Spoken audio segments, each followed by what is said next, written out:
Konnichiwa minasan, welcome back again with Mr. K di sini.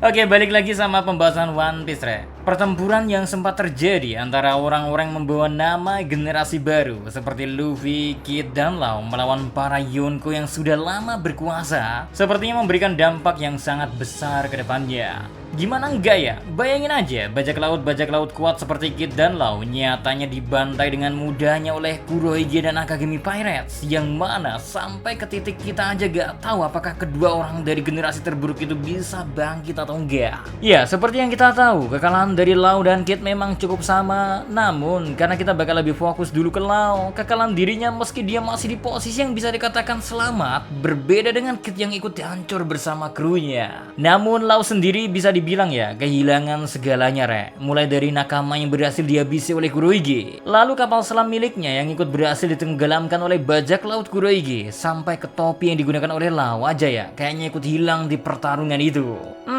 Apakah ini semua tanda dari Odachi ya kalau Law bukan hanya akan mundur dari persaingan mendapatkan One Piece, melainkan Law memang akan diperlihatkan pensiun dini dari dunia bajak laut. Pasalnya, seperti yang kita ketahui, selepas berhasil mengalahkan Doflamingo dan ikut menjatuhkan Yonko Kaido, tujuan dari Law seakan sudah terpenuhi semuanya. Makanya di pertemuannya dengan Robin saat melihat Wano Kuni kuno, di situ kita belajar kalau Law yang saat ini ternyata dirinya lebih tertarik untuk mengetahui apa yang terjadi dengan sejarah. Simple sih, impian dari Robin yang kita ketahui selama ini bisa dibilang menjadi tujuan yang dimiliki oleh Law saat ini juga. Sehingga keduanya seperti berbagi impian yang sama. Makanya gak heran ya kalau di beberapa momen Robin terlihat seperti membantu atau membimbing Law untuk mendapatkan beberapa clue yang bisa membantunya mengetahui apa sebenarnya yang terjadi selama abad kekosongan itu. Well, mengetahui tentang Road Poneglyph, lalu ikut terlibat dalam mengetahui tempat dari salah satu senjata kuno, hingga mengetahui keberadaan dari Wano Kuni yang dulu ya. Rasanya Robin sudah membantu sebisa dirinya. Maka ya sekarang tinggal bagaimana Law lah yang bisa meluruskan tekadnya untuk bisa mencapai tujuan barunya itu.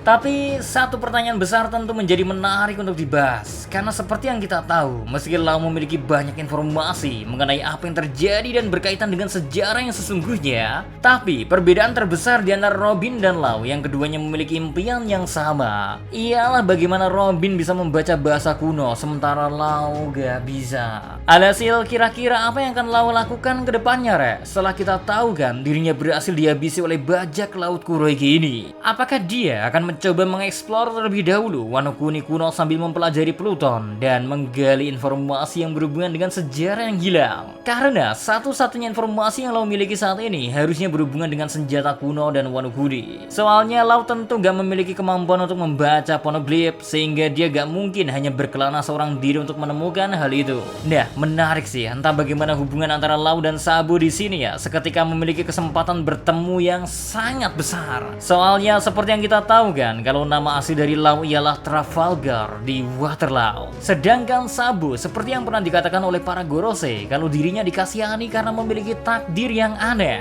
Secara Sabo bisa dikatakan menjadi orang yang paling banyak terlibat dengan para penyandang di, ya, mulai dari Monkey D. Dragon, Portgas DS, Monkey D. Luffy, hingga terakhir keluarga Nefertari yang diketahui menjadi penyandang D juga. Semua itu gak luput dari hubungannya dengan sang komandan kedua dari pasukan revolusi ini. Lalu melihat Law yang juga merupakan seorang penyandang D, bukan sebuah kebetulan kayaknya jika Sabo tiba-tiba saja ya mengajak Law untuk ikut bergabung ke dalam pasukan revolusi. Bagi keduanya, tawaran itu tentu menjadi kondisi yang win-win solution. Di satu sisi ya, Sabo mendapatkan tambahan kekuatan, sekaligus tambahan informasi tentang kekuatan buah OP Nomi. Karena Sabo sendiri saat bercerita dengan Ivankov dan Dragon, di sana kita ketahui kan kalau ketiganya ikut membahas tentang awak kening yang dimiliki oleh buah iblis OP Nomi. Sehingga buah iblis yang dimakan oleh Law sepertinya ikut memiliki hubungan dengan sejarah yang ada di dunia One Piece. Maka bagi Law sendiri bergabung menjadi bagian pasukan revolusi, hal itu akan membantunya untuk menjadi lebih dekat dengan tujuan yang baru ini. Nah, satu hal yang bisa kita harapkan, andaikan memang kombinasi Sabo dengan Law kedepannya mungkin aja terjadi, Re,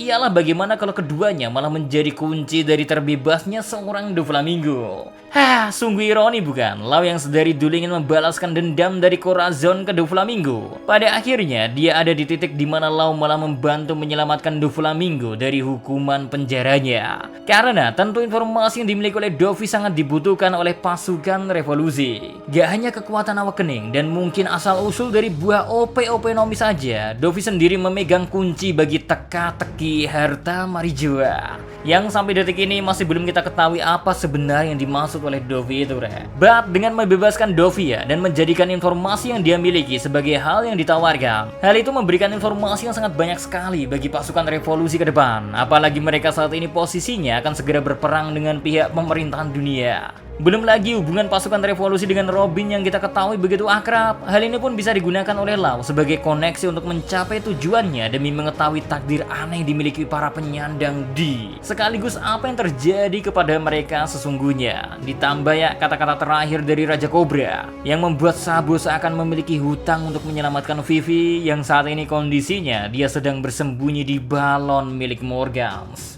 Hal ini pula menjadi tambahan informasi yang sangat berharga bagi Lau, karena siapa sangka kan dia bisa bertemu dengan orang yang memiliki hubungan langsung dengan bagaimana batu poneglyph bisa tersebar. Ya, kunci bagi Lau untuk bisa mencapai tujuannya entah mengapa akan semakin besar dia miliki.